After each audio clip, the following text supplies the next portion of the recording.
just got our new Bambu A1 combos in. So that has the 4-color AMS light that Bambu offers.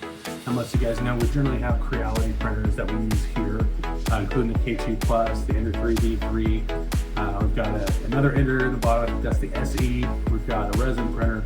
We've got some different things, but we're gonna try out these Bambus today. So let's go ahead and open these up. I've got 3 of them. So this is gonna be a great addition here at that 3D printer guy.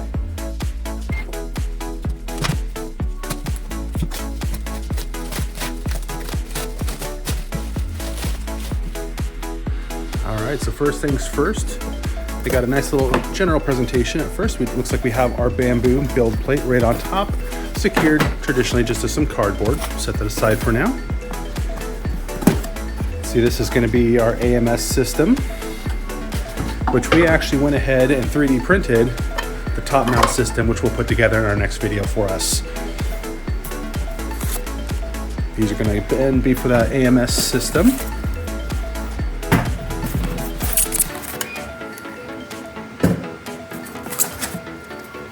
Four different ones. I like the packaging. It's not your break apart styrofoam, which is really nice.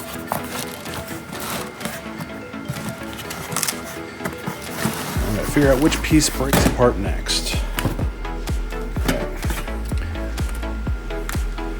All secured together. We'll have to figure out how that one works. All right, let's get to the meat and potatoes.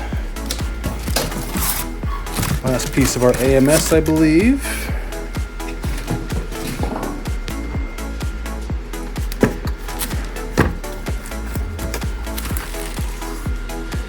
Ooh, she's heavy. Set that off to the side.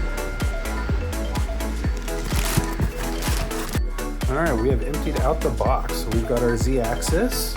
It's like our base, different tubes, everything for the AMS. And this little thing, wireless mouse component kit. So that's interesting. So it looks like it might come with a little DIY kit for her mouse. I wonder if the other boxes came with that too. I'll have to take a look at that. And then I'm assuming this is going to be all of our small pieces and accessories that we're going to need to get this printer built.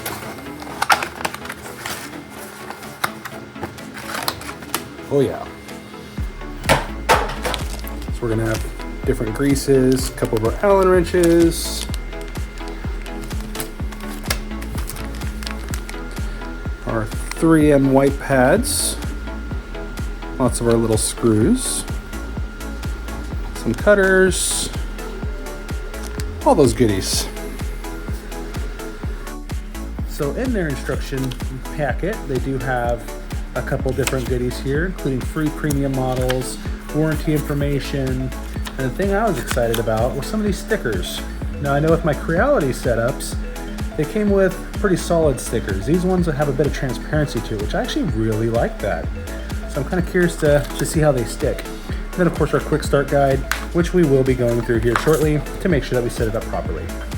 So step 1, we are going to remove 4 screws on the side here. These 4 here from the printer.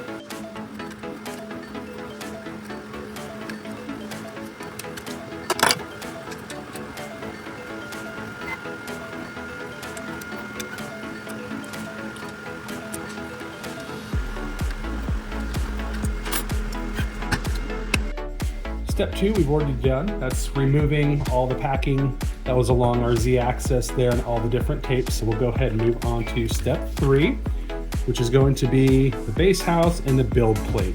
So we'll simply put the build plate on, which is right here, onto this one here.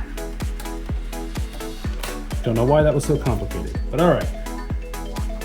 We're good there. Next step, the mate base housing and printer frame. So we have our printer frame here.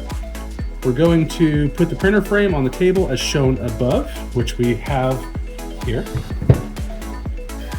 Tilt the base housing about 45 degrees to pass through the printer frame, which is going to connect here. So let's see if we can figure this out.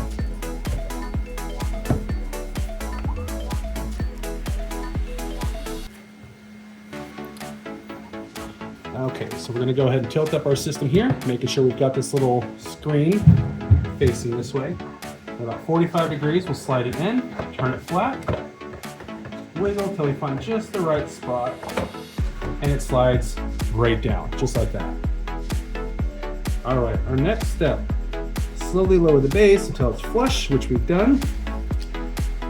Now we're going to remove the Y-axis cover. Push the heat bed fully to the front, which I believe we may have already done. I like to jump the gun. Okay. And then pull the Y-axis gently out.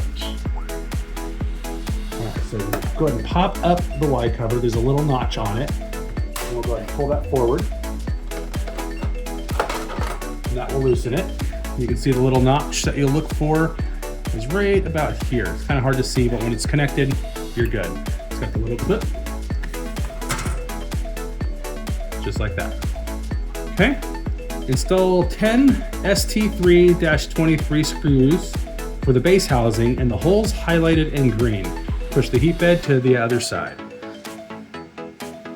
One thing I'm really liking about the Bambus is they labeled each individual baggie with exactly what it's used for. So it really takes out a lot of that guessing work that comes with a lot of these 3D printers. So if you're not familiar with what it is, it's got you covered.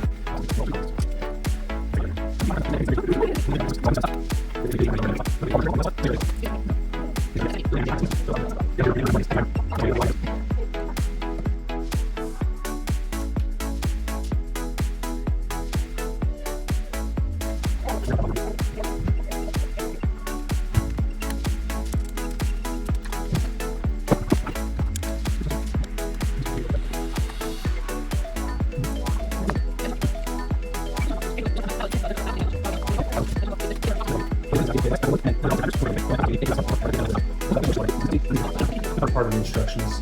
I'm just gonna set it aside for now. Okay, our next step is to put that plate back on.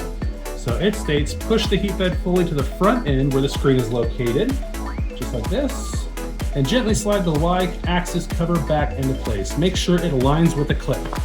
So if you remember I was showing you, it's got the little clip pieces, just gotta make sure that those get back on there. So line this back up.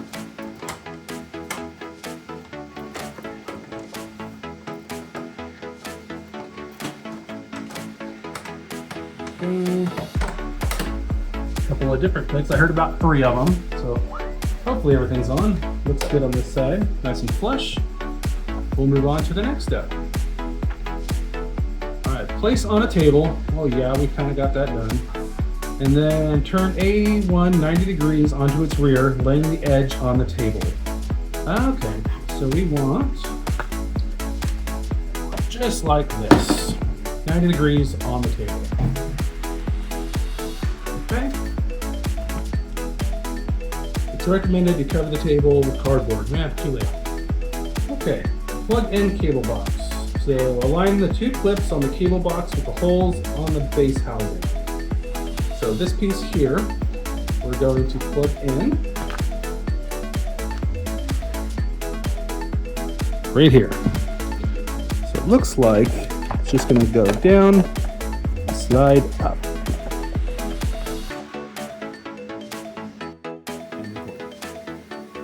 All right, so we got it in here. There's a USB-C. You had to gently push up. Kind of had to wiggle it just a little bit at the top, but it should slide right in, no problems. Now there was a little screw in here as well. Next step is to tighten that one up.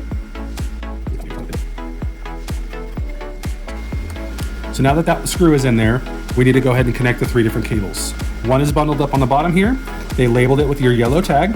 That's gonna go right here into your yellow slot.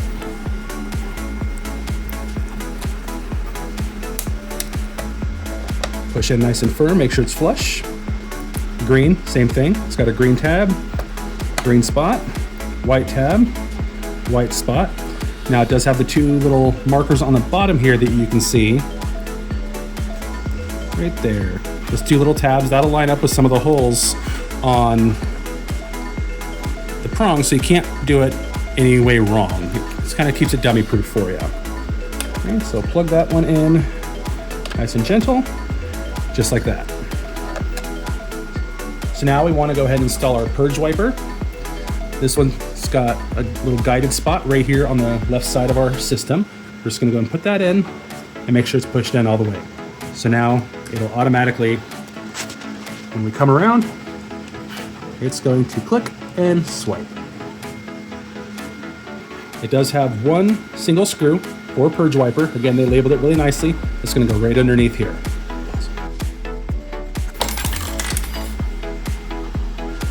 So at this point, the printer is functional. However, it does give us instructions to hook up the AMS system, which we're not gonna do in this video because my next video, I 3D printed the top rack system, which I'm gonna be doing for all three of my Bambus here to give me a little bit more space. Seems more functional for what I'm gonna do. So at this point, you would generally plug in your power cable in the back, power it up, and start your printing. Stay tuned.